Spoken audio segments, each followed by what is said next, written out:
Welcome to our channel. Today we how to share Spotify playlist with QR code, music sharing guide step by step clearly.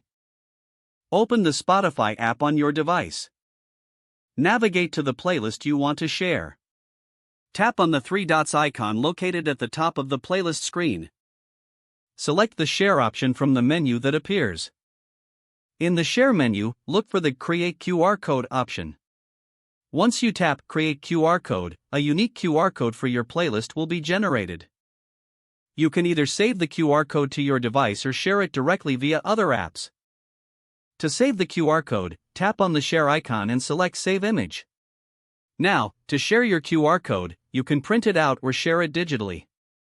Anyone can scan this QR code using their smartphone camera. When they scan the code, they will be directed to your playlist on Spotify. Encourage your friends to scan it and enjoy the music. If the page does not load, refresh the browser or try again in a private or incognito window. Make sure you are using the correct email address, then retype it carefully to avoid small typos. If your password is not accepted, use the reset option and create a new strong password you can remember.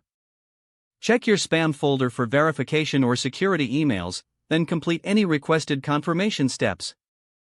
Enable two-factor authentication if available to improve account security and reduce unauthorized access risk. After signing in, review your profile details so your contact information and settings are accurate and current. If you see an error message, note it down and try again after restarting your device and internet connection. Log out when you finish, especially on shared devices, to keep your account and payment information secure.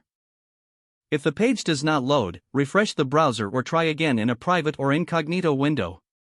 Make sure you are using the correct email address, then retype it carefully to avoid small typos. If your password is not accepted, use the reset option and create a new strong password you can remember. Check your spam folder for verification or security emails, then complete any requested confirmation steps. Enable two-factor authentication if available to improve account security and reduce unauthorized access risk. After signing in, review your profile details so your contact information and settings are accurate and current. If you see an error message, note it down and try again after restarting your device and internet connection. Log out when you finish, especially on shared devices, to keep your account and payment information secure. If the page does not load, refresh the browser or try again in a private or incognito window. Don't forget to like this video and subscribe to our channel for more step-by-step tech guides.